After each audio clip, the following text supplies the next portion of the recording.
Mayungu katika eneo la kutua samaki Malindi, kaunti ya Kilifi, wamezindua kampeni ya kusafisha ufuo wa kijiji chao kwa lengo la kupunguza uchafuzi wa mazingira na kutunza fuo za bahari. Wakizungumza katika uzinduzi wa kampeni hiyo kwa kushirikiana na kitengo cha usimamizi wa fukwe na wazee wa Mijikenda Kaya, walisema kuwa walisukumwa kuanzisha mpango huu baada ya uchafuzi kukithiri kijijini na kwenye fuo za bahari. Aidha, walilalamikia kutoshirikishwa na wavuvi ambao ndio watumiaji wakuu wa eneo la kutua samaki. Wito ulitolewa kwa wavuvi kutoa ushirikiano na jamii nzima ya Mayungu na taifa kwa ujumla kuweka mazingira safi, kuboresha maisha. Katika Mayungu yetu ilikuwa ni chafu sana.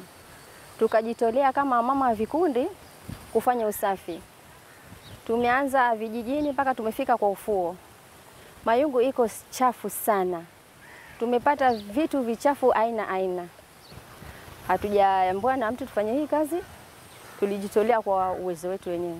Kweli mazingira ya Mayungu ni machafu sana, tukizingatia kwamba wavuvi haja yao sana ni kwenda baharini kuvua samaki, lakini hawaangalii mazingira. Ni jambo la kutia moyo sana. Wamefanya kazi nzuri sana. Japo wavuvi wao ndio ni washikadau wakuu sana kuhakikisha kwamba sekta hii ya uvuvi imenawiri na pia imekuwa katika mazingira safi. Wao hata hawakushiriki katika ile zoezi kabisa. Lengo kubwa ni kuunganisha imani kupitia mazingira.